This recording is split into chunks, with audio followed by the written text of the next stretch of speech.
Bismillahirrahmanirrahim. Assalamualaikum warahmatullahi wabarakatuh. Alhamdulillahi rabbil alamin. Wassalatu wassalamu ala rasulihil karim Nabiyyina Muhammadin sallallahu ala alihi wa ashabihi ajma'in. Rabbi shrah li sadri wa yassir li amri wahlul 'uqdatan min lisani yafqahu qawli. Amma ba'd. Alhamdulillah, kita bersyukur kepada Allah kerana dipertemukan lagi pada hari ini dalam siri keempat syarah kepada kitab Hilyah Talibul Ilm yang ditulis oleh Syekh Bakar Abu Zaid. Dan kita dah sebut tentang pada sesi-sesi yang lepas tentang muqaddimah, tentang babul ikhlas, tentang beberapa perkara penting yang seharusnya seorang pelajar penuntut ilmu itu ada untuk diri dia sendiri.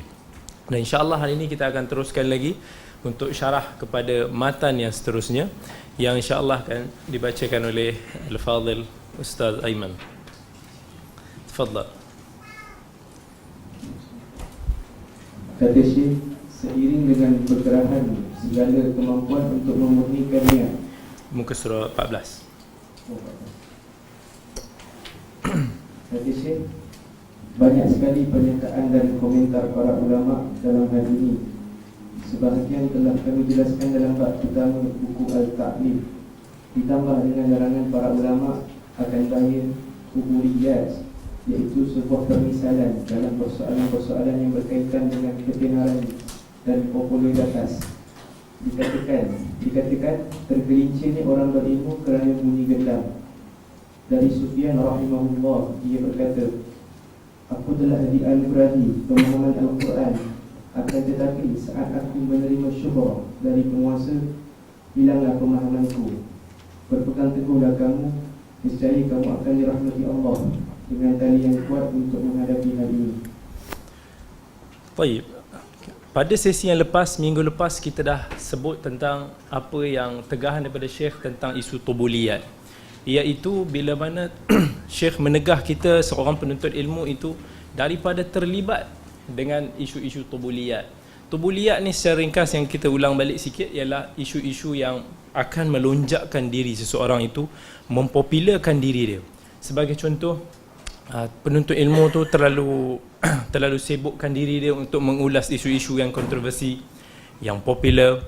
Dan begitu juga sama ada penuntut ilmu tu dalam kelas misalnya, dia gemar untuk nak berdebat dengan guru dia dalam isu-isu yang boleh menunjukkan dia ni seorang penuntut ilmu yang kadang-kadang hebat berbanding kawan-kawan dia. Ataupun penuntut ilmu tu sering juga cari kesalahan-kesalahan para ulama supaya dia dapat bidas, dia dapat rad, dia dapat jawab. Dengan itu orang akan nampak dia seolah-olah hebat kerana mampu untuk nak menjawab ataupun mengkritik para ulama. Jadi itu semua ditegah oleh ulama terhadap seorang penuntut ilmu. Dan hari ini kita mendengar tentang kata Sufyan Ats-Tsauri. Sufyan Ats-Tsauri dia kata, apa dia kata? Sufyan tadi, aku telah dianugerahi pemahaman Al-Quran, akan tetapi saat aku menerima syuhra dari penguasa, surra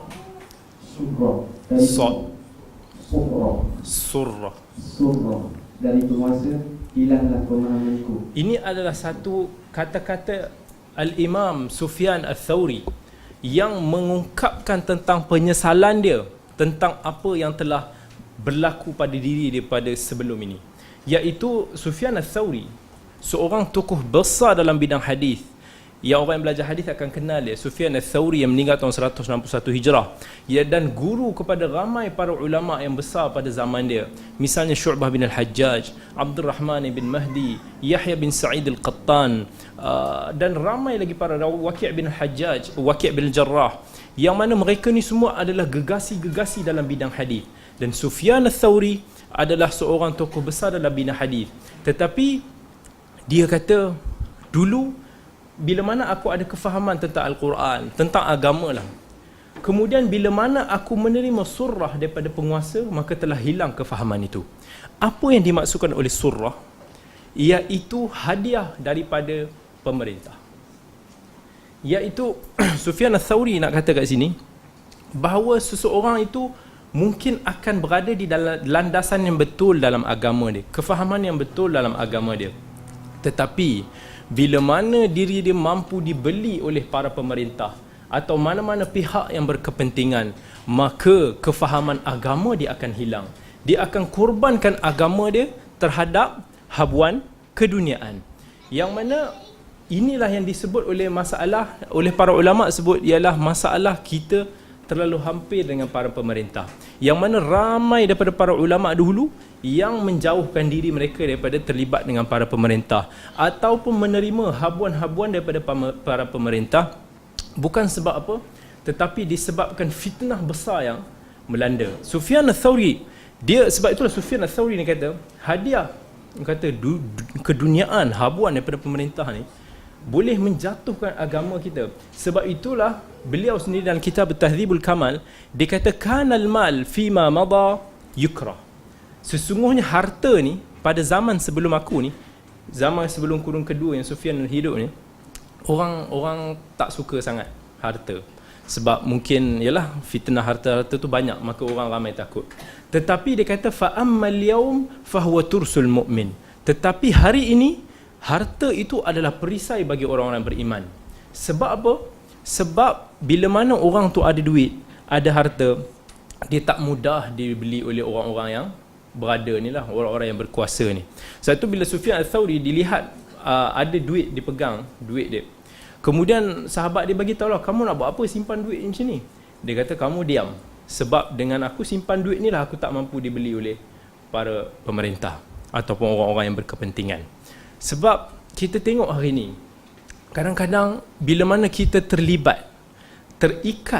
dengan, tak kira sama ada pemerintah, sama ada dengan, yang penting orang-orang yang kita ada kepentingan nak dapatkan habuan daripada dia, sama ada daripada organisasi, daripada tempat kita kerja, daripada mana-mana badan sekalipun, yang mana kalau kita terlalu terikat dengan orang tersebut ataupun grup tersebut, maka kita kadang-kadang sanggup korbankan prinsip kita, sanggup korbankan kebenaran yang kita pegang semata-mata kerana kita nak menjaga hati somebody yang kita harapkan habuan daripada dia. Ini yang terjadi pada banyak pihak. Bila mana, sebab itu bila kita tengok ramai orang, bila mana kemungkaran, benda yang salah yang dibuat oleh grup dia senyap. Tetapi bila mana dibuat oleh grup orang lain, dia akan bising, dia akan korek, dia akan buat ni. Tetapi bila terlibat dengan diri dia sendiri, dia kata tak boleh. Kalau aku kritik bos aku, susahlah aku ada jawatan, aku sebagai timbalan ke, aku sebagai presiden, aku whatever. Tetapi benda tu takut boleh menggugat hubungan aku dengan orang yang aku nak kritik. Benda inilah yang ulama tak mau buat. Ulama takut sebab dia tak mau agama ni ditunggangi, iaitu orang-orang yang ada duit, orang-orang yang berkuasa, orang yang ada kepentingan ni, sebabkan dia ada power, dia rasa dia boleh beli ulama ni, ustaz ni ke apa, dia boleh buat apa yang dia mau. Bagi jawatan sikit, bagi habuan sikit, bagi hadiah sikit, dia akan tutup mulut. Dan banyak terjadi. So benda ni, orang-orang yang hanya mampu tak pandang keduniaan ni semua, yang ada prinsip keteguhan, sabat dalam prinsip agama dia, orang macam ni je boleh survive. Orang penuntut ilmu, para asatidah, para ulama akan diuji dengan benda-benda ni. Lagi-lagi bila kita terikat dengan mana-mana tempat, orang, seumpama benda ni kena jaga.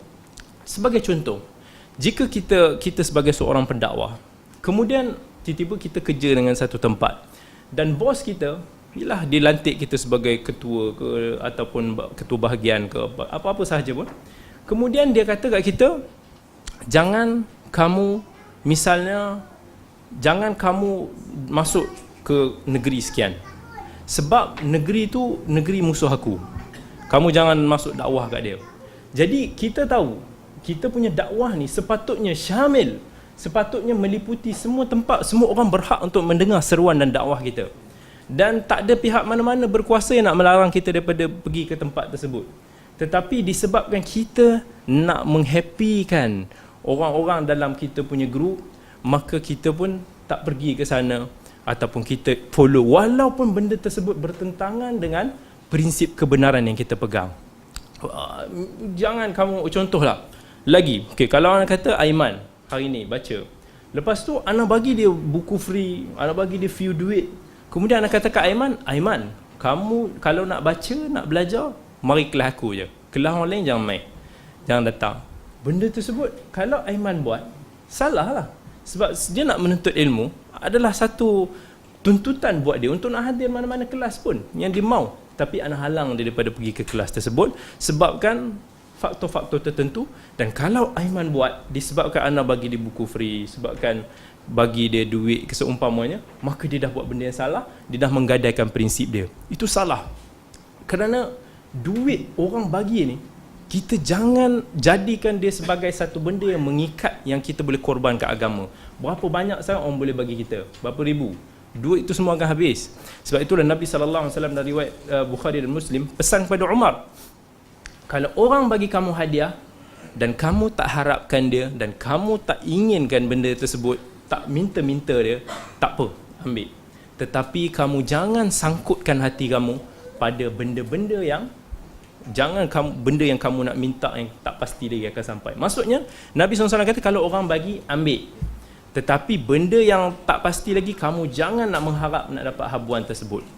Misalnya kita jumpa dengan VIP, orang ada kuasa, orang ada ni, kita sanggup kadang-kadang solat pun kita tak solat, kita nak ajak dia pun takut-takut. Sebab apa? Kalau aku tegur dia, dia marah aku, kan dia tak bagi aku pula pangkat, dia tak ajak aku lagi dah, ataupun itu dan ini. Maka ini semua salah.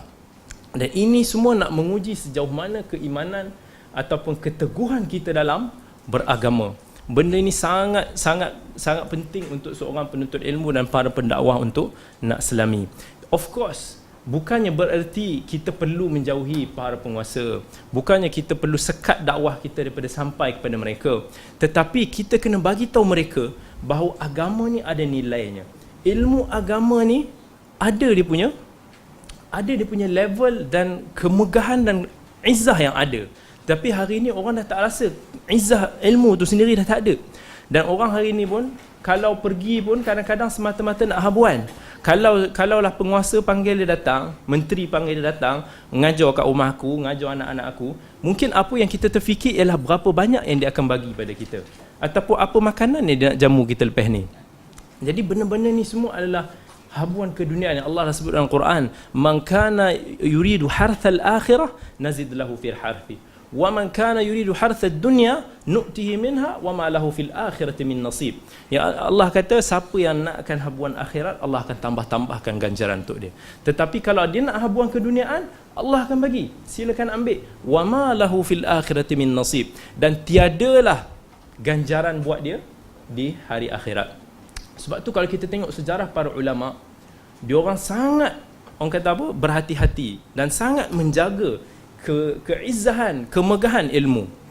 Al-Imam Al-Bukhari rahimahullah, kita semua tahu tentang sejarah dia, macam mana dia akhirnya keluar daripada Naisabur, kan. Selepas dia bergaduh dengan Yahya Az-Zuhli, seorang ahli hadis yang lain, dan dapat tentangan dan fitnah dan macam-macam, dan akhirnya dia keluar daripada Naisabur, dia balik ke negara asal dia, iaitu Bukhara. Dia balik di negara asal Bukhara, dan mula-mula rakyat Bukhara of course welcome dia, sambut dia. Daripada sebelum dia masuk ke Bukhara, semua orang dah tunggu-tunggu, dah buat papan-papan macam banner, dah menunggu-nunggu Imam Bukhari. Tetapi kemudian akhirnya di akhir hayat dia lah ni, bila mana pemimpin Bukhara yang namanya Khalid bin Ahmad, pemimpin governor di Bukhara tersebut, dipanggil Bukhari datang ke rumah dia, Al-Imam Muhammad bin Ismail. Muhammad bin Ismail biasanya dia ajar di rumah dia ataupun dia ajar di masjid lah.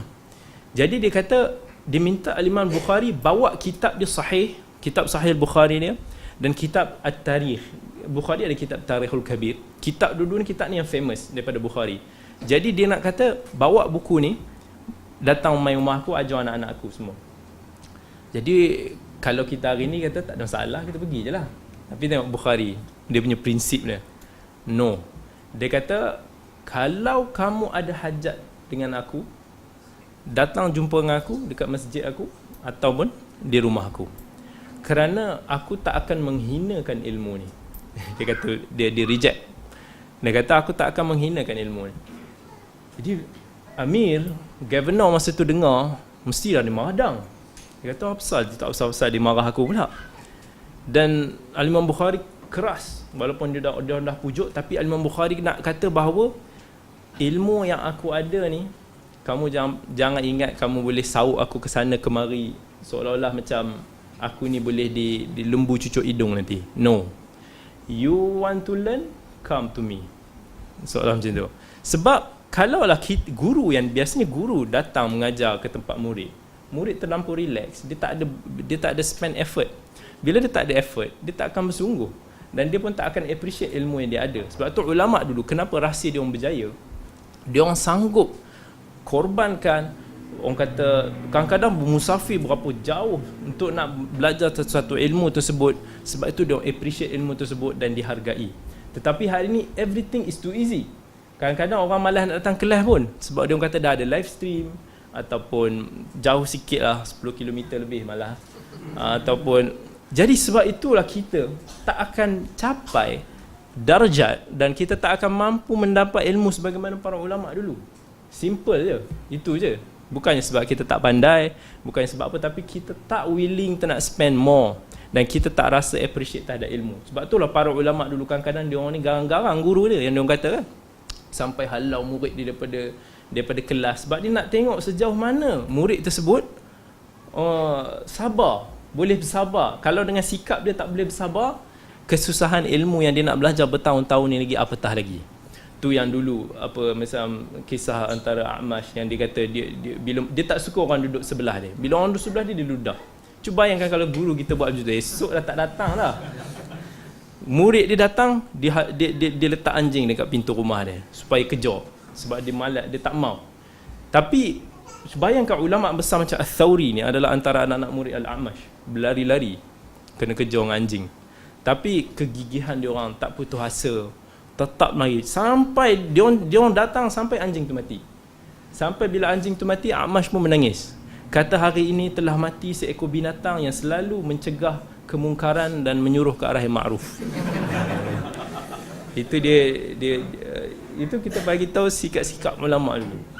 Jadi kemuliaan ilmu ni benda yang tak boleh dijual beli. Dan hari ini ramai daripada kalangan kita, para asatidzah umumnya, yang dah korbankan prinsip ni. Kerana bila mana kita menjadikan ilmu ini sebagai lubuk duit kita, ketika itulah agama tersebut akan dikorbankan.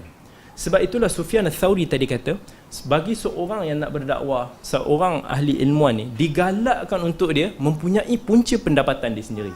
Tu yang Sufyan Ats-Tsauri kata, aku suka bagi seorang ilmuan ni untuk berniaga. Maksudnya apa? Dia adalah sumber pendapatan dia sendiri. Dia tak bergantung pada orang lain. Dia berniaga tu duit dia, duit halal dia. Dia mengajar, itu lain cerita. Kalau orang tak bagi, tak memudaratkan dia.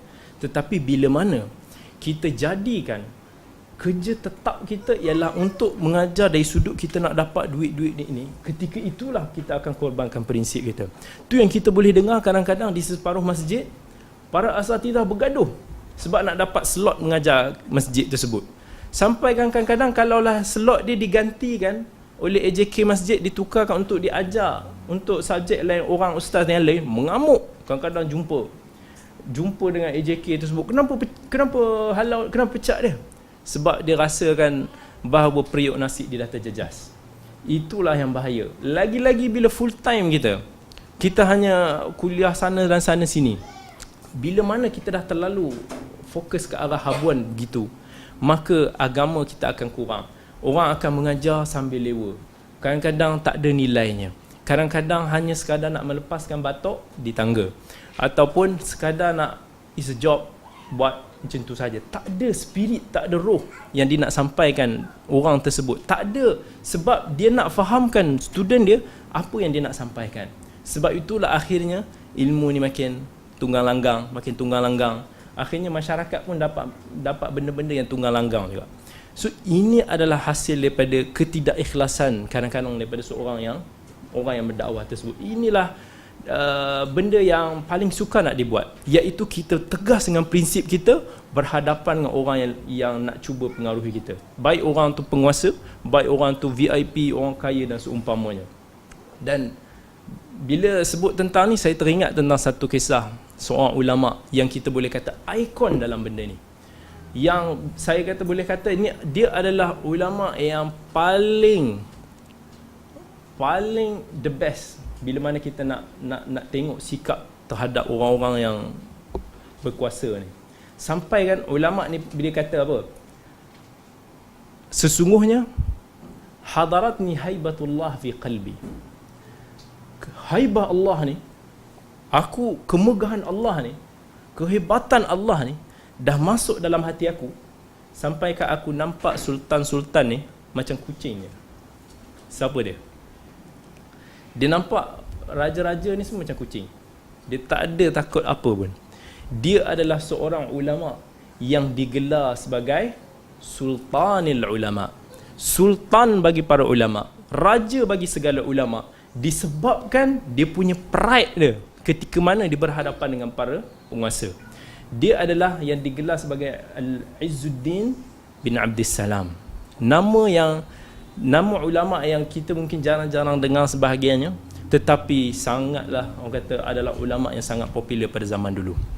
Seorang Izzuddin bin Abdissalam, baca dia punya sejarah dia. Kita dengar dia punya kita baca sejarah, kita akan tahu bahawa ulama macam ni tak boleh dijual beli. Bahkan dia yang menjual para raja. Macam mana? Izzuddin bin Abdissalam, dia seorang yang dia asalnya daripada Maghribi, yang kemudiannya dilahir di Dimashq, di Syria pada tahun 577 Hijrah. Daripada kalangan orang yang miskin, dan dia antara ulama yang lambat belajar.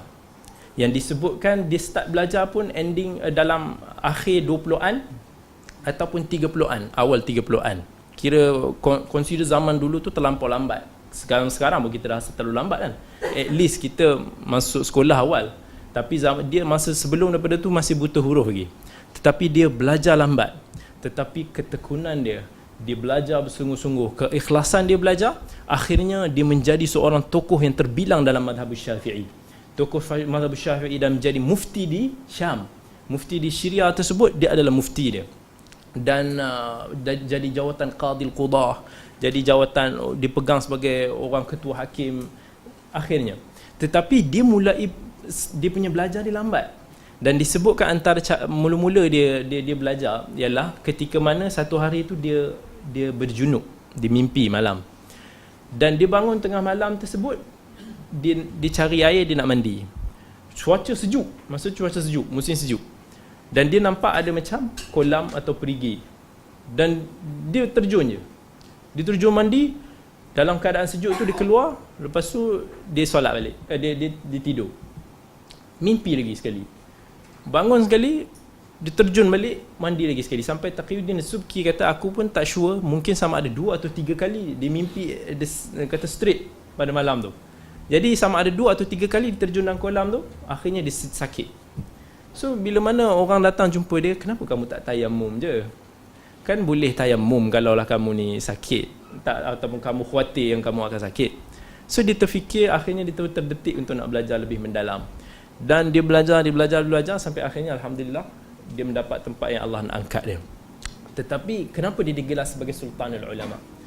Disebabkan prinsip dia dalam menyuruh ke arah yang ma'ruf dan mencegah kemungkaran. Yang ini ramai orang tak berani ada. Kita hanya mencegah kemungkaran pihak yang tak sekufu dengan kita. Manakala pihak yang daripada organisation yang kita belong, bila mana buat kemungkaran kita tak berani. Padahal kita tahu bahawa Nabi sallallahu alaihi wasallam sebut dalam hadis Tamim ad-Dari, ad-dinun nasihah. Nabi kata agama ni ada nasihat. Kepada siapa? Lillahi wa li kitabihi wa li rasulihi wa li a'immatil muslimina wa ammatihim. Nabi kata nasihat untuk Allah, Rasul, kitabnya, dan kepada para immah muslimin dan orang awam, semua adalah termasuk dalam, tak terlepas daripada untuk nak diberi nasihat. Dan seseorang itu dipertanggungjawabkan untuk nak menasihat, memberi, orang kata apa, menasihatkan seseorang itu berdasarkan kemampuan dia. Nabi SAW kata, man ra'a minkum munkara falyughayyirhu biyadihi. Siapa yang melihat satu kemungkaran tu, kalau dia mampu cegah dengan tangan, cegah. Kalau dia tak mampu, fabilisani, dengan lidah dia. Dia tak mampu, fabiqalbi, dengan hati dia benci sekalipun, maka Nabi kata itu adalah selemah-lemah iman. Dan Nabi Allah SWT sebut dalam Quran lagi, kuntum khaira ummatin ukhrijat linnas ta'muruna bil ma'ruf wa tanhauna 'anil munkar wa tu'minuna billah. Ya Allah kata, kamu adalah sebaik-baik umat. Yang mana sebaik-baik umat ni apa ciri-ciri dia? Bila mana kamu menyuruh ke arah yang ma'ruf dan kamu mencegah daripada kemungkaran dan kamu beriman dengan Allah. Kalau kita tengok ayat ni, Allah mendahulukan al-amr bil ma'ruf wan nahy 'anil munkar, mendahului daripada iman kepada Allah. Sedangkan kita tahu antara amr ma'ruf dengan beriman kepada Allah, mana yang lebih utama? Iman. Iman adalah asal bagi seorang mukmin, seorang muslim. Tetapi Allah dahulukan sifat al-amr bil ma'ruf wan nahy 'anil munkar ke atas iman, nak menunjukkan betapa pentingnya benda ni. Tetapi bila mana kita mengabaikan benda ni, maka kita akan start untuk nak follow step by step orang-orang Yahud dan Nasrani. Dan Allah SWT sebut ini adalah sifat orang Yahudi. Dalam Quran Allah sebut lu'inal ladzina kafaru min bani Israil ala lisani Daud wa Isa ibn Maryam dzalika bima asaw wa kanu ya'tadun kanu la yatanahawna 'an munkarin fa'aluhu labi'sa ma kanu yaf'alun. Allah bagi tahu ni adalah sifat Bani Israel, orang Yahudi dulu, yang mana bila mereka meninggalkan amr bil ma'ruf wan nahy 'anil munkar, maka mereka ini terjebak dalam perkara-perkara yang keji. Dan Izzuddin bin Abdul Salam, dia hidup dalam satu zaman yang mana memang sangat kompleks.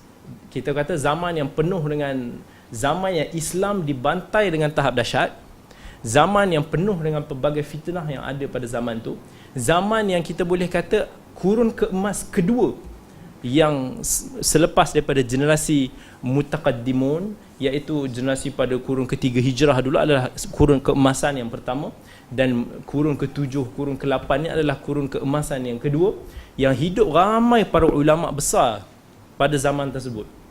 Dan Izzuddin bin Abdul Salam, dia lahir pada ketika zaman masih zaman pemerintahan Salahuddin Al-Ayyubi, iaitu kita semua pernah dengar Salahuddin Al-Ayyubi yang akhirnya menentang para salib dan membebaskan Al-Aqsa, dan kemudiannya menegakkan dinasti Ayyubiyah pada tahun 569 Hijrah, dan kemudiannya meninggal pada tahun 589 Hijrah.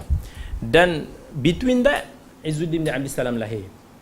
Dan kemudian pada zaman ni, zaman Izzuddin bin Abdul Salam, dia lahir di Syam. Ketika itu pemerintahan dinasti Ayyubiyah agak berpecah. Salahuddin Ayyubi, of course, dia seorang pemimpin yang hebat, tetapi bila mana pemerintahan tersebut turun kepada anak beranak, turun kepada generasi bawah, dah orang berebut kuasa. Orang kata generasi pertama je yang appreciate. Macam kita lah, mungkin zaman tok nenek moyang kita adalah zaman yang menghargai kemerdekaan kan. Sekarang ni bulan Ogos kan, tiba merdeka. Tapi zaman kita ni, zaman generasi muda ni, buatlah sambutan macam mana pun, buatlah apa-apa ceramah sana sini tentang kemerdekaan pun, kita tak akan rasa perasaan nilai kemerdekaan tu sebagaimana dirasai oleh tok nenek moyang kita. Sebab diorang lah yang hidup pada zaman tersebut, berjuang, merasai kesusahan, keperetan, semua-semua tu. Kita tak rasa benda tu. Jadi kita tengok filem pun, kita pun tak ada apa ni, filem mereka ni boring. Kita tak rasa apa. Sebab itu kita berbeza. Sebab itu pada zaman Salahuddin Ayyubi, dia nak berusaha memperjuangkan Islam. Tetapi bila mana dia punya takhta dia tu dah diwariskan kepada generasi seterusnya, orang yang bawahan ni dia fikir nak takhta je, nak harta, nak kuasa. Jadi begitulah. Dan akhirnya dia terpecah kepada dua konflik pada zaman dinasti Ayyubiyah, iaitu di Mesir ketika itu diperintah oleh raja yang dinamakan sebagai Raja Najmuddin Ayyub, dan kemudian di Dimashq, di Syria ke arah sana, di Syria belah Palestin, belah Syam sana, diperintah oleh Raja Ismail, As-Salih Ismail. Jadi dua-dua ni daripada kalangan keluarga yang sama, seorang pak saudara, seorang anak saudara. Tetapi diorang masing-masing nak take over power kesemuanya. Kecuali Raja Najmuddin Ayyub di Mesir itu lebih saleh, dan dia adalah orang yang raja yang dekat dengan agama berbanding dengan Raja As-Salih Ismail. Dan di Syam itulah Izzuddin Abdul Salam hidup dengan pemimpin yang agak korup. Jadi ketika itu ketika orang kata ketegangan tu dah kuat dan hampir berlaku peperangan antara Mesir dan juga Syam, dan ketika itu Raja Saleh dia buat satu decision yang tak boleh diterima oleh Izzuddin bin Abdus Salam, ramai para ulama dan juga rakyat, iaitu bila mana dia start membuka pintu untuk tentera salib, yang mana pada zaman Salahuddin Ayyubi benteras diorang ni for the first time dalam dinasti Ayyub yang baru je, tak berapa lama lepas daripada tu pun dia dah start, dia terpaksa dia nak minta power daripada tentera salib untuk nak lawan dengan anak saudara dia Najmuddin Ayyub. Jadi akhirnya daripada situ dia buat decision, dia bagi castle, dia bagi istana pada pihak tentera salib, dia bagi beberapa penempatan, dia buka pintu untuk tentera salib masuk jual beli senjata di Syam, yang ketika itu Izzuddin bin Abdus Salam tak puas hati. Sebab bagi dia adalah satu kemungkaran yang paling nyata. Bila mana seorang Islam itu berpakat dengan orang salib, musuh kepada Islam, untuk nak menjatuhkan orang Islam yang lain atas dasar, bukan atas dasar agama pun, atas dasar power. Dan dibagi dia ini adalah satu pengkhianatan kepada Allah dan Rasul, satu benda kemungkaran yang wajib dicegah. Dan Izzuddin bin Abdus Salam sahaja mungkin masa ketika itu yang antara yang paling kehadapan untuk nak memberitahu kemungkaran kepada publik. Jadi dia sebagai seorang mufti, sebagai seorang yang khatib, yang dia antara yang bagi khutbah di Jami' al-Umawi, di masjid terbesar di Syam ketika itu, dia bagi khutbah dan dia bagi tahu jelas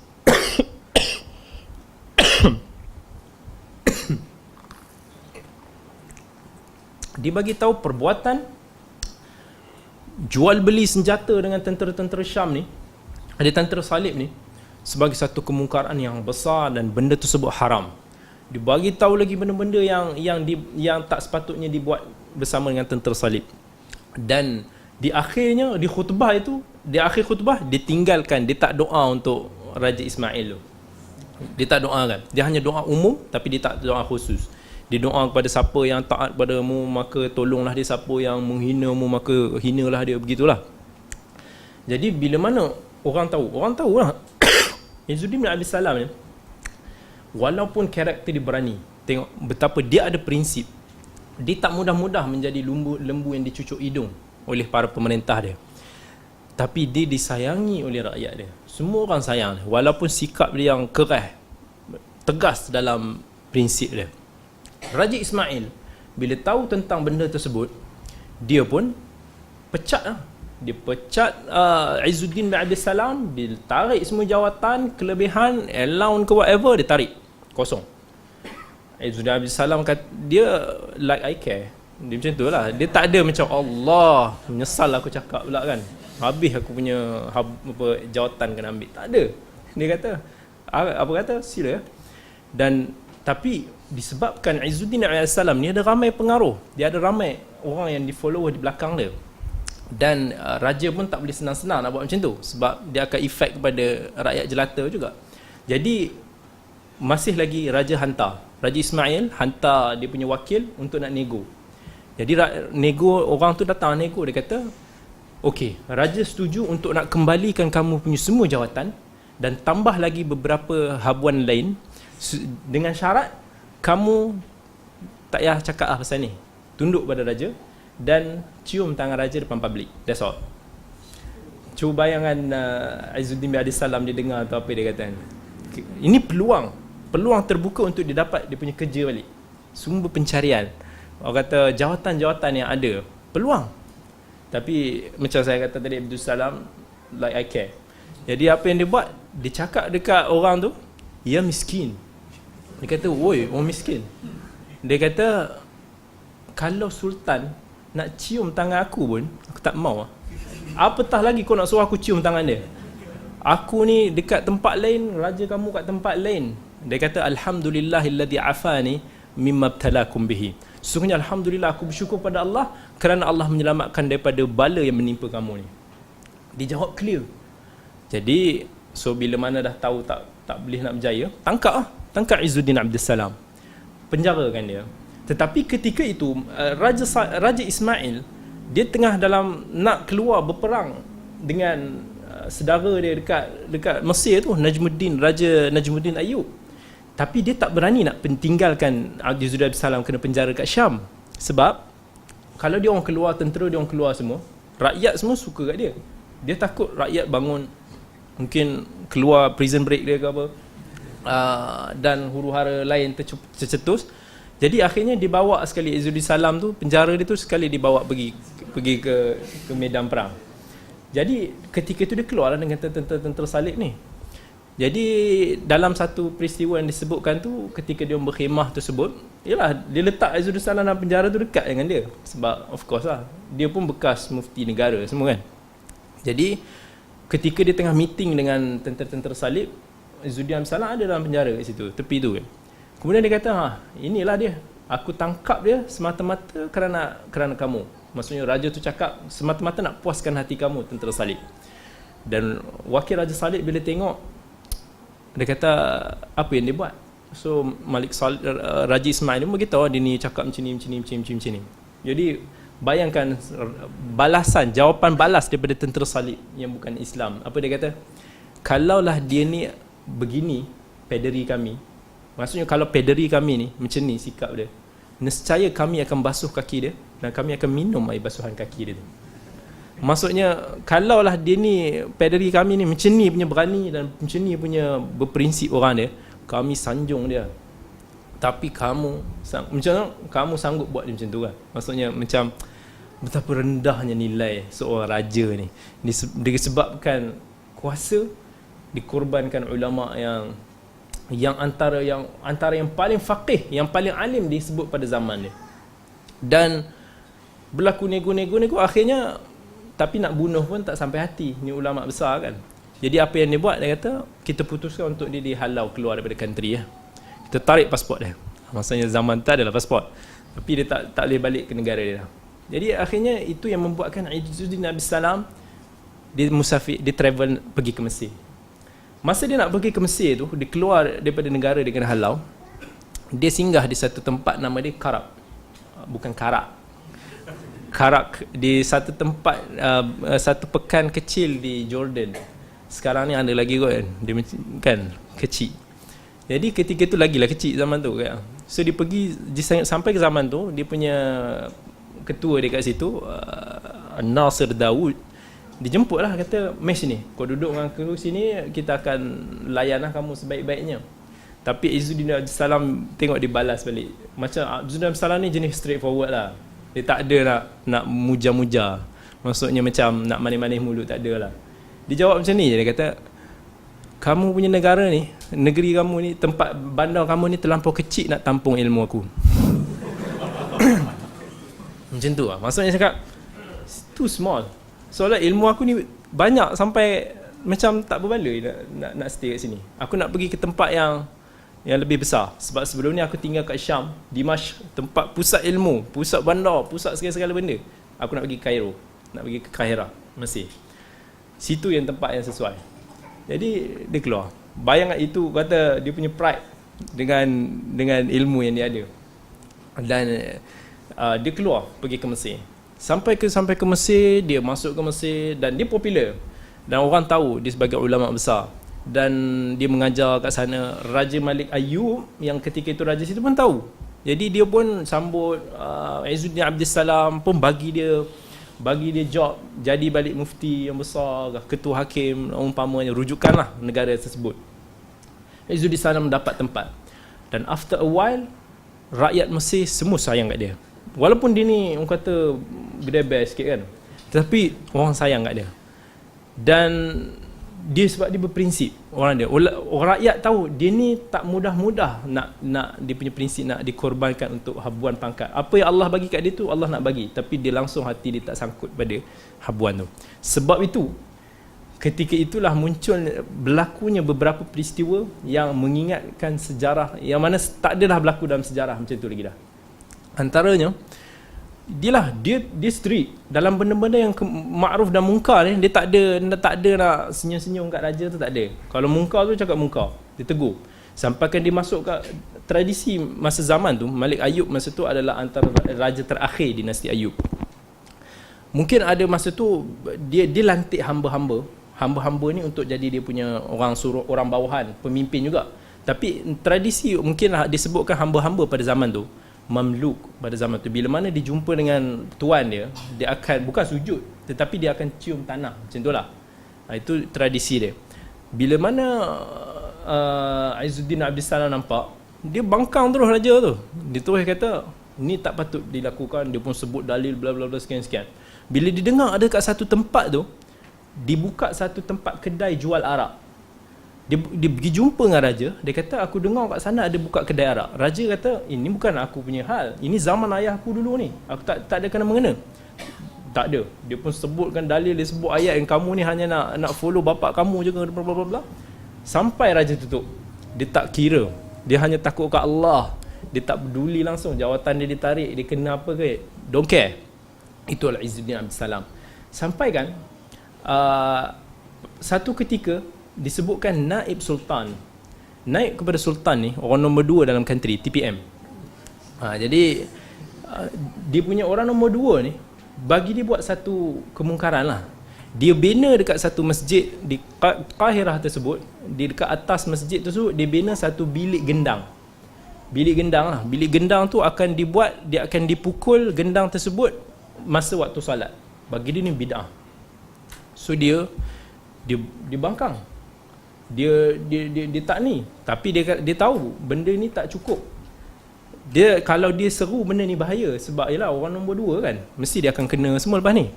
Jadi dia kata kat orang benda ni semua mungkar, tak boleh dibuat. Dan kemudian dia bagi tahu our TPM ni, maksudnya nombor 2 ni saqitul adalah. Maksudnya dia punya credibility dia gone. Dia dah tak boleh dipercayai. Tak boleh dia jadikan saksi, tak boleh dipercayai, cannot be trusted. Bayangkan dia punya ayat, dia punya penilaian ni sampai ke Baghdad, yang ketika itu Khalifah Abbasiyah Al-Musta'sim di Baghdad ketika itu, bila mana Raja Najmuddin Ayyub hantar surat, tetapi surat tersebut dihantar melalui naib dia ni, Ibnu Shaykh Syuyukh Fakhruddin. Bila mana Raja Musta'sim dapat surat tu, dia tengok je nama utusan yang bawa tu ialah Ibnu Shaykh Syuyukh tu, dia terus kata dia ni saqitul adalah. Maksudnya dia dah dengar Izzuddin Abdus Salam kata dia ni tak kredibel untuk dijadikan sebagai utusan, witnesses ke whatever. Sampai ke Baghdad benda tersebut. Ni. Dan dia bila mana dia ingkar kepada perbuatan yang bina atas masjid tu, dia sendiri keluar. Dia sendiri keluar, dia bawa dia punya orang-orang dia hancurkan. Pom. Dia hancurkan sendiri alone, dan dia pecat diri dia lepas tu. Dia resign. Sebab dia tahu lepas ni dia akan kena juga. So baik dia resign dulu. Dia resign. Dia tak kisah pun. Tetapi of course dia adalah orang yang berpengaruh dalam kalangan masyarakat. Raja pun sayang dia. Dia pun tak ada buat hal. Cuma dia ni terlampau berani. Dan akhirnya dia dikembalikan balik jawatan. Dan dia, kalaulah orang yang nak habuan jawatan semata-mata, dapat jawatan tu dah malah aku nak cakap lagi, silap orang, kena pecat balik. Tapi apa yang dia buat? Dia jumpa lagi kemungkaran yang lain, dia tegakkan lagi. Benda ni lebih besar daripada sebelum tu. This is the only thing yang berlaku dalam history. Dalam sejarah, ini je yang kita boleh jumpa kisah seumpama ni. Iaitu peristiwa bila mana dia menjual para menteri-menteri. Macam mana kisah dia? Benda ni weird, tapi itulah yang pelik tu. Iaitu kita tadi dah sebut Raja Najmuddin Ayyub, iaitu raja terakhir bagi dinasti Ayyub. Dan di akhir era dia ni, ketika mana dia nak berhadapan dengan tentera yang pak saudara dia yang nak bergabung dengan tentera Salibiyin di Syam, dia tahu tentera dia tak berapa ramai. Jadi apa yang dia buat? Mula-mula dia ambil pembunuh upahan daripada Khwarizm. Khwarizm adalah satu wilayah yang telah digempur oleh Genghis Khan. Genghis Khan atau nama sebenarnya Temujin. Dia dah rempuh. Khwarizm ni adalah antara negeri pertama Islam yang terkena serangan Genghis Khan. Dan ketika itu ramai jadi pelarian, semua nak survive, antaranya dia orang jadi tentera upahan. Jadi Malik Najmuddin Ayyub ni nak ambil dia orang ni sebagai tentera upahan untuk nak fight. Tetapi nama pun tentera upahan. Selepas daripada peperangan tu, dia orang berpaling tadah pula. Siapa bayar aku lebih, aku akan jadi master lah. So bila mana dia berpaling tadah, akhirnya Najmuddin Ayyub pun kata, Kalau macam tu kita nak cari orang yang trusted susah. So apa yang dia buat, diimport hamba-hamba daripada Atrak. Atrak ni adalah bukan Turki yang kita tahu sekarang ni, tapi Atrak ni adalah satu wilayah dia yang sekarang ni hala-hala ke arah Turkistan, Tajikistan, Kazakhstan, ke atas-atas yang Tantan ke belah sana tu, itu adalah most of Atrak yang sekarang. Jadi dia diimport hamba-hamba daripada sana ni, dibawa mai, jadi dia punya satu pasukan. Dilatih semua tu, dijadikan semua tu macam anak angkat dia. Maksudnya dia bukan hanya tentera, tetapi dia bagi tarbiyah agama daripada kecil tu. Dia jadi tarbiyah agama, dia didik betul-betul, dia latih dalam strategi peperangan, dan siapa yang KPI dia power tu, dia akan pimpin berapa batalion. Mula mungkin 100 orang, mungkin lepas tu 1000 orang, lepas tu berapa ribu orang lagi ramai. So siapa yang hebat, dia akan jadi general lah. Dan general yang keluar daripada dia punya tentera-tentera tu ada dinamakan antara General Aqtai daripada pihak tentera. Sebab itulah dinamakan Mamalik. Mamalik ni apa? Hamba-hamba. So dia jadikan dia punya hamba-hamba ni sebagai macam tentera elit dia. Dan daripada dia orang ni yang mana perform, dia jadikan menteri-menteri. Dia jadikan dia punya timbalan, dia jadikan dia punya ni, semua daripada Mamalik dia. Sebab dia dah tak trust sangat. Sebab dengan keluarga pun dia dah bergaduh, dah berperang. Jadi dia trust kepada hamba-hamba ni yang dah dia dilatih daripada kecil. Dan Mamalik ni bila mana dah jadi menteri, pada ketika itu Izzuddin bin Abdul Salam pun dia kata, mana boleh seorang hamba begini hukum dia. Hukum seorang hamba ni ada dia punya detail dia dalam fiqh. Dia kata tak layak untuk kita nak deal dengan dia orang, tiba-tiba dia orang jadi kita punya menteri pula. Sedangkan dia orang bukannya bebas. Jadi dia pun marah macam tu. Dia kata, of course lah, dia orang dah jadi menteri kan. Apa masalahnya? Kan? Apa masalahnya kita orang hamba? Kita orang adalah ketua sekarang ni. So what? So Izzuddin Abdul Salam, tak, aku cakap engkau hamba, kau tak boleh. Maksudnya kau hamba lah. Maksudnya hukum dia lain. Dari segi agama dia ada hukum khas. Mana boleh nak interaksi sama? Melainkan kau dibebaskan. Lepas tu marahlah. Siapa tak marah? Menteri-menteri semua, overall semua daripada kalangan Mamalik, daripada kalangan hamba. Jadi salah seorang daripada dia kata, bunuh Izzuddin. Sebab walaupun dia dididik dengan jilat agama, tapi dia terlibat dengan peperangan, battle. Jadi darah ni doesn't matter je lah. Small matter je nak pancung orang ni, tak ada apa. Tapi warak tu sikit-sikit ada lah. Kecintaan pada agama ulama tu ada juga. Cumanya dari segi brutal tu, zaman tu brutal. Jadi dia nak bunuh. Jadi salah seorang ketua tentera tu datang ke rumah dia kepung. Jadi anak dia Abdul Latif bila nampak tentera datang, masuk lari jumpa ayah, menangis, kata ada tentera kepung. Jadi macam mana ni ayah, habislah. Izzuddin Abdul Salam relax, dia jawab. Dia tak ada Allah datang kena kepung pula, sudah mati aku. Tak ada. Dia cakap, ya waladi la takhaf. Dia kata abuka aqal min ayuqtal fi sabilillah. Dia kata ke anak aku, kau jangan takut. Ayah kau ni terlampau kerdil lah kalau nak terbunuh di jalan Allah. Relax. Jadi anak dia sampai kata habis ayah dia. Maksudnya seolah-olah ayah dia macam pasrah, nak buat apa buat, tak kisah nyawa dia melayang ke apa, tak ada ketakutan langsung. Dan dia dengan keluar selamba je. Dia jumpa dengan ketua yang tentera nak bunuh dia tu lah. Nampak aja Izzuddin Abdul Salam muncul depan dia dengan penuh relax, penuh ketenangan, berani begitu. Dia terus terlepas pedang dia, menangis. Dan dia kata, Syekh, doakan aku. Dan insaf, terus tak jadi nak bunuh Izzuddin Abdul Salam. Jadi dia pun katalah, habis tu kau nak jual lah kita orang ni. Yes, kau kena jual dulu, baru lepas tu kita bebaskan, baru kau boleh jadi menteri, jadi ketua balik. Jadi dia kata, habis tu siapa yang nak jual? Aku lah. Lepas tu, habis tu duit siapa yang akan dapat? Aku juga. Izzuddin Abdul Salam relax je. Jadi akhirnya pujuk punya mujuk, akhirnya Raja Najmuddin Ayyub pun setuju. Akhirnya setuju, maka dia bawa menteri-menteri ni, semua ada general ketua-ketua tentera ni semua, yang orang-orang tinggi negara tu bawa pergi ke pasar. Yang mana asalnya daripada hamba. Jual. Lelong, siapa nak beli. Mula-mula ada yang kata, kita berlakon-berlakon je lah, buat syarat ni beli. Tak ada. Izzuddin Abdul Salam kata, tak mau. Tak ada nak berlakon-berlakon seolah kita beli sama sendiri gitu, tak ada. Kita jual bebas. Siapa nak beli. Naik harga. So dia jual sampai akhirnya dia dapat duit tu, kemudian orang jual balik dia dapat balik duit tu semua dia infakkan fi sabilillah dan dia letak di Baitul Mal lah. Dan akhirnya bekas-bekas menteri tu dibebaskan dan dilantik semula jadi menteri yang sah.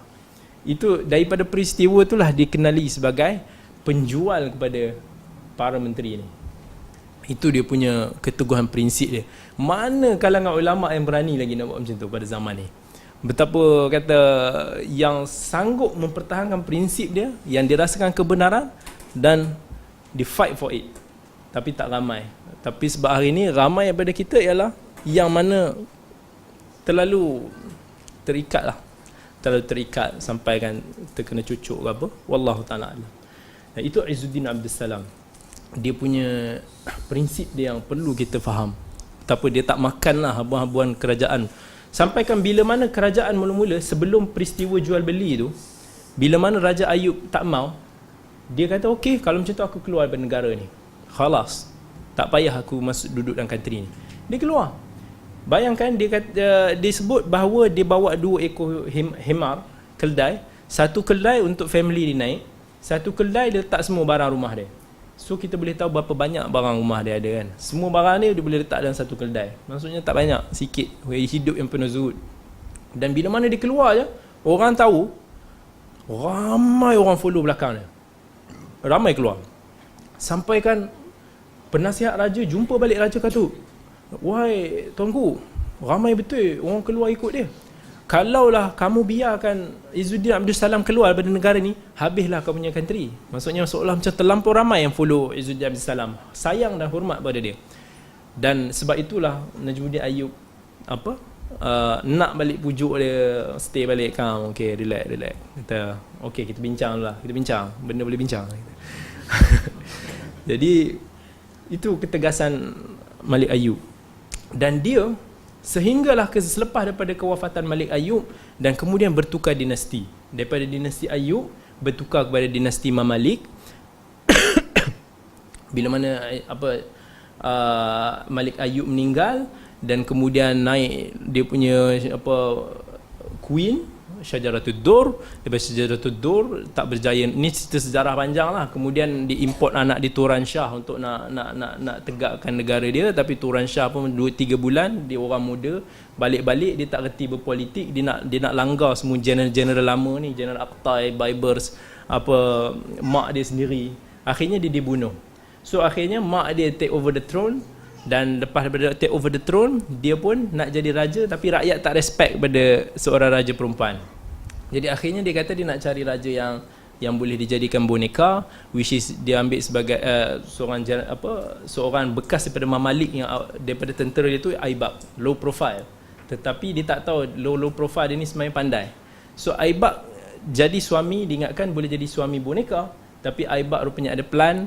Dan akhirnya dia berjaya control the power, dan Syajaratul Dur pun bunuh dia last. Dan kemudian Aibak ni sebelum dia mati, dia pun buat strategi yang sama. Dia buat pasukan elit dia yang kedua, pasukan elit dia daripada Mamalik juga.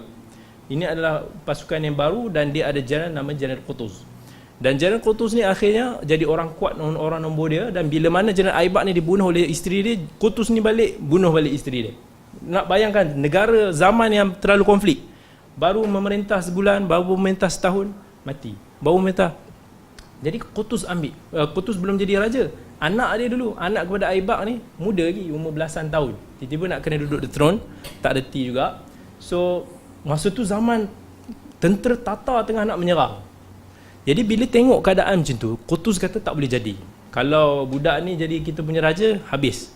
So dia akhirnya digulingkan budak tu, dan akhirnya dia claim the throne, dia jadi Raja Qutuz yang daripada hamba juga asalnya.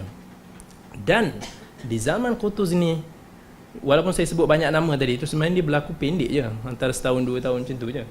Jadi Qutuz ni dia memimpin, dia jadi raja pada tahun 657 Hijrah. Iaitu selepas kematian Aibak 2 tahun. Dan kemudian ketika itu tentera Tatar ni dah nak langgar lah, dah nak masuk dah ke Syria. Sebab daripada zaman Genghis Khan, Dia orang dah masuk daripada Mongolia, China sana tu, dan kemudian merebak ke Europe. Dan kemudian pada zaman ni Genghis Khan dah mati dah, tapi diwarisi tron dia oleh anak dan cucu dia lah. Dan antara cucu dia yang pegang tron sebagai Great Khan ketika itu ialah Mongke Khan. Jadi Mongke Khan ni dia ada 4 brothers. Dia ada satu lagi dia ada satu Hulagu. Ni nama famous. Kalau nak tahu, inilah yang slaughter Baghdad yang kita dengar, kita tahu peristiwa kejatuhan Baghdad. Dia ada Hulagu, dia ada Kublai Khan. Tapi Kublai Khan ni, masa Mongke Khan ni abang dia jadi ketua, jadi pewaris takhta. Dia hantar Kublai Khan ni untuk conquer bahagian Asia. So tentera dia masuk belah Korea, completekan conquer China semua ketika zaman tu. Dan dia hantar another brother dia, Hulagu ni, dia hantar ke Middle East, ke Europe, Middle East semua masuk. Jadi akhirnya Europe pun kena conquer, dan Hulagu ni sampai nak masuk ke Baghdad tahun 658 Hijrah. Ketika itu raja dinasti Abbasiyah di Baghdad, Khalifah Abbasiyah, khalifah terakhir era tu, Al-Musta'sim Billah Abu Ahmad, yang mana disebutkan juga raja yang tak berapa strong lah ketika tu. Hulagu dah sampai dekat border, bawa lebih ratusan ribu tentera. Orang kalau kita baca sejarah, tentera Tatar ni kejam, dia super dahsyat. Sampai kan orang kata apa yang berlaku hari ni dengan kekejaman yang berlaku hari ni mungkin tak dapat compare dengan kekejaman tentera Tatar dulu, yang mana dia orang kata terlalu pantas dia orang conquer. Apa je tempat yang lalu dia boleh conquer. Dan bayangkan dia boleh lawan dinasti China sebelum tu yang besar-besar tu dulu dapat conquer. Zaman Genghis Khan, Beijing semua dia dah masuk. Dan dia boleh bergerak laju, dia conquer menjadi satu empire yang besar, yang mana Rome pun tak nak capai beratus tahun, tetapi dia boleh buat dalam few years. Dan dia orang dah sampai, dan Hulagu dah sampai ke Baghdad. Mongke Khan kata conquer. Abbasiyah ni kerajaan Islam yang establish masa tu lah, nak masuk ke ibu kota Baghdad. Bila nak masuk ke ibu kota Baghdad, yang Hulagu ni of course dia relax, dia action sebab dia kuat. Jadi dia bagi warning semua, dia Musta'sim kata tak apa, kita fight. Allah tak akan sia-siakan kita, wakil dia. Jadi berlaku peperangan yang sangat besar. Dan akhirnya Musta'sim disebutlah, Musta'sim ditipulah. Dia kata hantar untuk kita berunding. Hantar, jadi bawa kamu punya ulama-ulama semua mai. Kamu punya penasihat-penasihat semua buat mai. Jadi disebutkan some riwayat tarikh sejarah mengatakan bahawa Al-Musta'sim pun bawa lebih kurang 700 dia punya penasihat-penasihat nak berunding. Tapi Hulagu kata 8 je yang dibenarkan masuk, yang lain kat luar. Meanwhile orang yang ditinggal kat luar semua kena slaughtered, semua kena bunuh. Musta'sim kena tangkap, dan dia dibebaskan sekejap. Musta'sim dia kata aku bagi kau bebas sikit untuk nak bagi tahu rakyat kau supaya surrender. Siapa yang surrender okey, siapa yang tak surrender semua akan kami bunuh. Tapi dia orang tak surrender, dan akhirnya dia gempur. Inilah pada tahun 658 Hijrah ni yang orang kata Baghdad, masa Baghdad kena terbakar tahap habis. Semua bangunan-bangunan besar, masjid, library semua kena. Dan buku-buku semua, yang kitab-kitab agama yang dia orang kata sampai dibuang ke dalam sungai Nil, sampai hitam sungai zaman ni, zaman Hulagu ni. Dia pegang, dia buang semua buku sampai dia kata sungai tu hitam sebabkan ing dakwat yang kena ni habis. Dan berubah merah disebabkan jutaan manusia mati kata. Semua zaman tu tak ada machine gun. Zaman kalau sekarang ni orang nak tembak machine gunnya atau bom besar-besar tak. Zaman tu okey, keluar semua, keluar. Berdiri semua kena slaughtered macam ayam. Satu persatu. Dan semua tempat yang dimasuk sebelum ni, Bukhara, Samarkand, semua orang Islam kena macam tu. Semua orang Islam disuruh gather depan Masjid Bukhara, semua kena bunuh. Sampaikan berjuta Baghdad masa tu. Half of population yang disebut oleh sejarawan sampai ke Ibnul Athir yang mengarang Kitabul Kamil dalam sejarah ni tak sanggup nak tulis. Walaupun pada zaman dia tu dia tak masuk lagi zaman Baghdad ni tak jatuh lagi, tapi itu pun dia dah tak sanggup nak sifatkan kekejaman tentera Tatar ketika tu. Sangat dahsyat. Dan yang sampaikan ulama kata, hadis riwayat Bukhari Muslim yang kata tidak akan berlaku kiamat melainkan kamu akan memerangi Turk, yang mana dia kata mata dia sepet, kemudian hidung dia pesek, dia punya muka merah-merah macam perisai, penyek, macam tu kan. Sang ulama sebut tentera Mongolia ni lah. Maksudnya tentera, bukan, walaupun dia sebut Turk, tapi zaman tu Turkic kat situ tu area kat sana tu memang muka-muka dia orang. Dan kekejaman yang berlaku tu memang sangat. Dan akhirnya bila mana ditangkap Musta'sim, dia kata kita akan biarkan kau live for a while untuk kamu saksikan. Kemudian dia kata Musta'sim, bawa harta-harta kamu. Hulagu dia kata bawa kau punya treasure. Bawa. Jadi dia bawa, tapi dia kata aku tak mau harta ni. Aku nak harta yang hidden treasure yang ada dalam istana tu, yang kamu dah simpan dalam khazanah. Musta'sim bawa. Dia bawa harta yang tersimpan beratus tahun daripada nenek moyang dia semua, khalifah-khalifah tu semua bawa. Dia kata kemudian ditahan Musta'sim dan lock up kelaparan. Sampai bila Musta'sim minta makanan, Hulagu bagi pinggan emas yang yang khalifah punya tu lah. Pinggan tu kosong, tak ada makanan. Jadi Musta'sim kata, macam mana aku nak makan kau bagi pinggan kosong? Dia kata ni kan pinggan emas. Kalau kamu tak boleh makan pinggan emas ni, buat apa kamu simpan harta tu bertimbun-timbun? Kan baik kamu bagi emas ni dekat kamu punya askar supaya dia boleh fight untuk kamu. Kamu tengok kamu punya pintu gerbang, pintu besi ni betapa besarnya. Hulagu cakap, tapi kamu tak ada soldier nak mempertahankan kamu. Kan baik kamu ambil besi-besi pagar ni, kamu bagi tentera kamu jadi senjata. Maksudnya kamu nak tamak simpan duit bertimbun-timbun dalam istana tu, kamu tak boleh makan pun. Baik kamu bagi orang loyal pada kamu. Ni kata macam tu lah, Hulagu beritahu. Dan akhirnya Musta'sim pun mati. Disebutkan dia diheret dengan kuda semua. Dan dia orang langgar Baghdad. Dan akhirnya dia orang nak langgar pula Dimashq. Dia orang nak masuk ke Dimashq ni lah. Masa tu pada tahun 658 Hijrah, 2 tahun lepas daripada tu. Dan Izzuddin Abdus Salam mesyuarat dengan King Qutuz masa tu. King Qutuz masa tu dia bagi tahu kita kekurangan harta. Jadi kata aku nak buat cukai, nak ambil, biar rakyat semua bagi dia punya harta sikit supaya kita boleh share untuk nak berjuang ni. Izzuddin Abdus Salam bagi tahu, kamu tak akan boleh buat macam tu. Kamu nak buat macam tu, first kali kamu kena jual kamu punya barang, harta, kamu punya gundik-gundik punya harta ni, kamu punya apa yang ada dalam istana ni, sampailah kamu pakai sama macam orang biasa, harta kamu sama banyak dengan orang ramai, barulah kamu boleh buat cukai. Tapi Alhamdulillah Qutuz terima nasihat dia. Dia jual barang dia semua, dia buat jual dia semua, dan akhirnya tak cukup lagi, baru dikenakan cukai. So dikumpulkan bala tentera dan berjumpa dengan Tatar di Ain Jalut. Satu peristiwa bersejarah, ma'rakah yang besar di Palestin ketika itu, yang mana tentera Tatar buat the first time kalah. Selama ni dia orang gempur-gempur tak ada kalah punya, tetapi di Ain Jalut dia orang kalah for the first time dalam satu peperangan yang besar. Dan Qutuz berjaya menewaskan tentera Hulagu yang ketika itu datang nak menyerang ke Syam.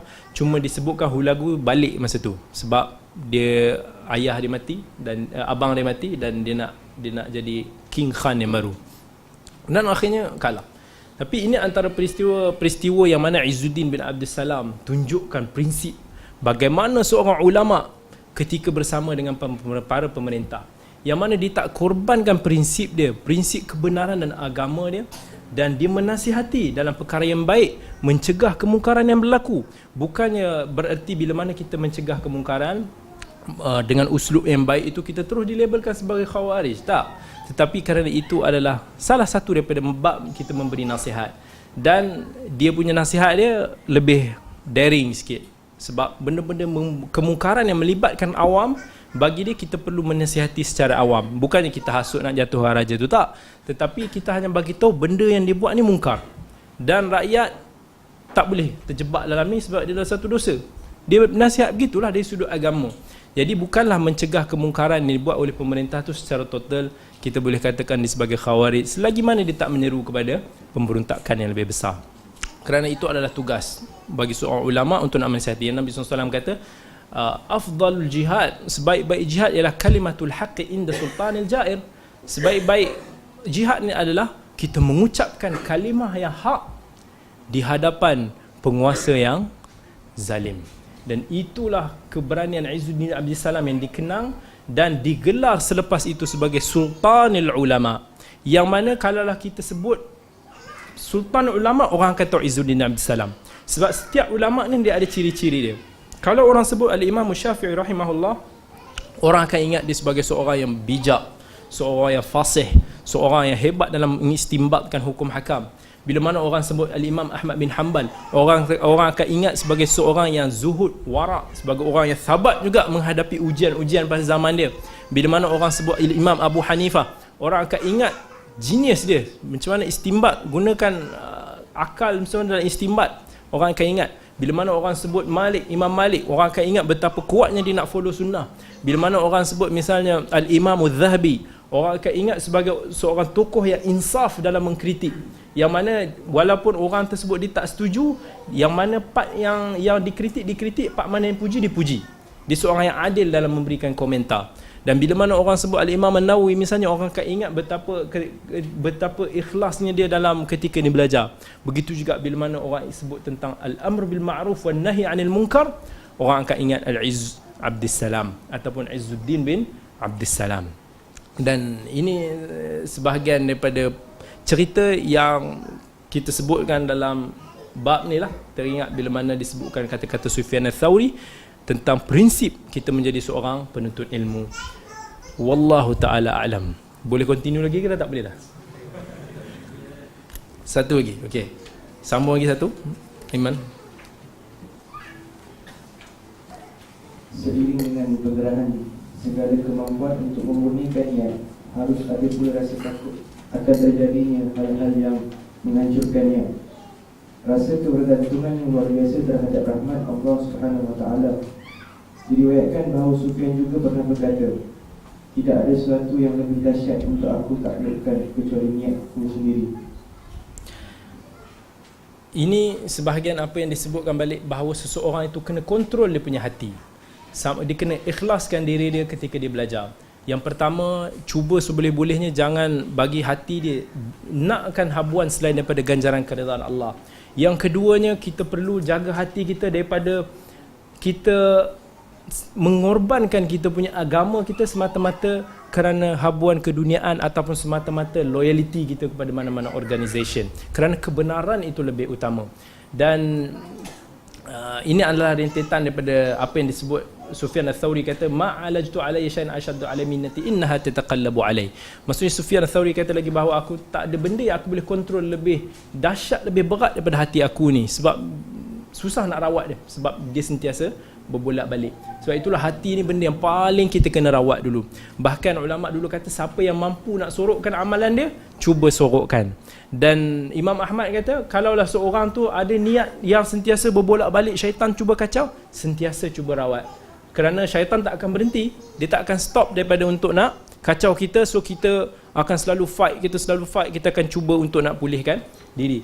Dan Allah sebut kullu ya'malu ala syakilatihi. Maksud setiap orang tu beramal dengan syakilatihi, iaitu yang ditafsirkan ala hasab niyatihi, sebagaimana disebut oleh Hasan Al-Basri, setiap orang itu beramal berdasarkan kepada amalan dan niat dia. Dan kita tengok para salaf dulu sangat menjaga hati, sangat ikhlas. Bahkan Ibrahim An-Nakhai, bila mana A'mash ketika itu murid dia berada bersama dengan dia, bila mana ada orang masuk, dia tengah mengaji, orang masuk dia tutup Quran, dia buat macam tak mengaji, supaya bila mana A'mash tanya kenapa kamu tutup Quran bila mana orang masuk, dia kata supaya orang tak menyangka bahawa aku tengah mengaji, dan supaya hati aku ni tak ada tertimbul yang aku ni nak mengaji depan orang, orang nampak aku tengah mengaji. Dan itulah keikhlasan yang dicuba ditunjukkan oleh ulama terdahulu, dan kita juga perlu teladani. Dan itulah yang sebabnya kita belajar ataupun kita ikuti kelas Hilyah Talibul Ilm, untuk nak kita dapat teladan, untuk kita dapat manfaat macam mana kita sebagai seorang penuntut ilmu seharusnya, apa sifat-sifat yang perlu kita ada. Wallahu ta'ala a'lam.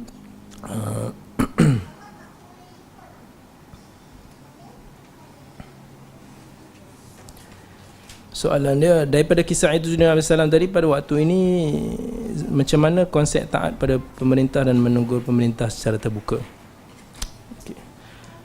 Soalan ni saya tahu dia soalan yang biasanya kontroversial, disebabkan ini antara bab yang kadang-kadang menjadi kekhilafan antara kita. Semua orang setuju, saya kira semua orang tahu bab kita, benda ni mudah, tak ada masalah. Dari sudut kita tahu, kita sebagai ahli sunnah, akidah kita ialah kita mentaati pemerintah kita Muslim dalam bab yang ma'ruf. Tak ada orang boleh deny. Dan Allah kata la ta'ata fil makhluk fi ma'siyatil khaliq. Itu asas dia. Kita tak boleh taat pada mana-mana makhluk sekalipun dalam perkara-perkara yang maksiat. Jadi konsep ialah kita taat dalam perkara-perkara yang baik. Kita bukan bererti, sebagai contoh, kalau kata zaman sekarang ni pemimpin kita daripada parti sekian, dan katakan kita daripada parti di others, bukan bererti kita mesti kena bangkang semua benda. Tapi benda yang baik tu kita sokong lah. Kalau dia ajak benda yang baik, dia ajak kita solat, dia ajak kita mengaji ke apa, kita pergilah. Tak ada apa pun, benda bukan maksiat. Tapi kalau dia mengajak kita ke arah benda yang maksiat, kita tak pergilah. Ataupun kita pergi dan kita tegur. Itu biasa. Cuma yang menjadi perbahasan ialah bagaimana konsep kita menasihati pemerintah. Adakah kita perlu menasihati secara terbuka ataupun tak terbuka? Ini perbahasan panjang. Kita semua agree tak boleh kita memberontak, mengangkat senjata, keluar untuk nak menjatuhkan. Itu adalah akidah ahli sunnah, kita faham. Cuma dalam bab menasihati terbuka ni para ulama berbeza pendapat. Itu kita kena terima. Ada ulama yang misalnya Usamah bin Zaid, sahabat Nabi SAW, yang mengutamakan konsep menasihati secara tersembunyi kerana dia khawatiri mudarat dia lebih besar kalau dia menasihati secara terbuka. Ada juga sahabat seperti Umar bin Khattab dan disebutkan beberapa sahabat yang lain, dia orang lebih benda-benda kemungkaran yang berlaku secara awam, maka dia orang akan ingkarkan secara awam, secara umum. Itu yang berlaku macam kisah Abi Sa'id Al-Khudri yang dia tegur Khalifah Marwan bin Al-Hakam ketika mana berkhutbah tu kan. Dia ada kes, dia tegur je direct depan lepas khutbah tu. Jadi para ulama berbeza dari sudut kita nak menegur ni secara terbuka ataupun tidak berdasarkan maslahat. Itu terbalik bergantung pada kebijaksanaan para ulama tersebutlah. Maslahat dia apa? Berapa, kalaulah ditegur secara publik, berapa mafsadah yang akan bawa. Jadi berbeza cara hukum. Dan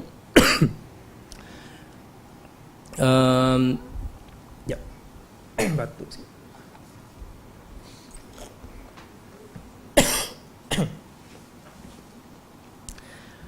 Dan bila mana kita sakit kah?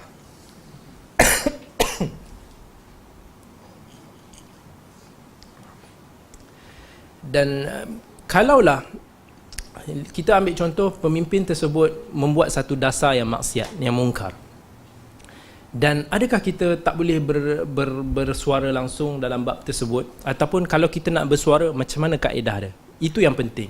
Macam mana uslub kita ketika mana kita nak menasihati, itu yang kita kena raikan. Kita anggap sebagai contoh, jika katakan kerajaan cuba, dia tak faham, tapi mungkin dia nak bawa something dasar maksiat masuk ke negara. Okey, kita nak buka disko-disko atas dasar pelancongan. Kita nak buka disko-disko lebih banyak di setiap tempat supaya pelancong lebih ramai. Kita tahu itu satu kemungkaran yang nyata. Adakah kita tak boleh menyuarakan secara lebih luas? Tapi itu berbeza. Yang penting kita jaga uslub. Orang kita hanya sebut tentang perkara ini nasihat kepada awam. Nabi SAW sebut ad-dinu nasihah qulna liman qala lillahi wal kitabi rasuli aimatil muslimin wa ammatihim. Maka kita juga menasihati orang awam supaya tahu bahawa benda yang polisi baru yang dilaksanakan ini adalah maksiat. Maka jangan terjebak. Cuma kita tak adalah kutuk batang hidung pemimpin tu, dia ni sebagai dia ni hidung penyek, dia ni bla bla bla, dia ni tak faham. Itu jangan. Tetapi kita ulas benda kemungkaran yang dibuat tersebut. Bila mana kita ulas benda tu, maka tak jadi masalah, tak jadi isu. Cuma orang susah nak kontrol. Dan orang ni bila mana-mana pun, kalau bukan siapa-siapa pun, dia akan bidas lah. Kita kena tahu lah macam mana ibu bapa kita. Sebagai contoh, mak ayah kita, kalau dia buat salah, apa kita buat? Adakah kita diam langsung, kita tegur, ataupun kita marah naik suara pada dia? How kita tegur, uslub kita nak tegur tu penting. Of course kita tetap nasihat mak kita juga, tetapi macam mana cara kita nasihat? Adakah layak kita nak bersuara naik, mak ni apa tak reti ke mak, apa tak belajar ke? Takkanlah kita nak cakap macam tu. Tapi dengan mak kita nasihat, mak benda ni tak baik, mak benda ni Nabi tak ajar buat gini. Kita nasihat secara elok. Begitu juga bila mana Nabi SAW syariatkan supaya kita menghormati pemimpin dari sudut itu, kita hormati dari sudut uslub, kita jaga. Tetapi nasihat kita jangan tinggalkan. Mungkar juga jangan kita tinggal, kita bersuara. Tetapi jangan sampai menimbulkan something yang havoc. Tapi orang ramai susah lah orang bila mana tak jaga uslub. Sebab bila kita nak nasihat, dia bukan hanya melibatkan satu pihak, tapi dia melibatkan kepada pemerintah, rakyat, uslub memerintah, uslub dakwah tu sendiri, dan apa konten dia nak dakwah tu sendiri, itu semua melibatkan. Kalau kita abaikan salah satu daripada faktor ni, maka itu yang akan jadi huru-hara itulah. So, benda ni benda yang dikhilafkan antara kalangan ilmuwan. Ada yang kata kita nasihat senyap-senyap. Maka kalaulah dia mampu nak jalankan senyap, jalankan tanggungjawab dia. Bagi siapa-siapa yang nak menasihati secara terbuka dalam melibatkan kemungkaran awam, ni bukan masalah peribadi. Kalau melibatkan peribadi dia, tak boleh sesiapa pun nak korek. Even orang Islam Muslim yang lain mungkin tak boleh nak korek dia punya aib peribadi, apatah lagi orang-orang yang seharusnya kita hormati. Begitulah. Fa wallahu taala alam. وصلى الله على سيدنا محمد وعلى آله وصحبه أجمعين والحمد لله رب العالمين.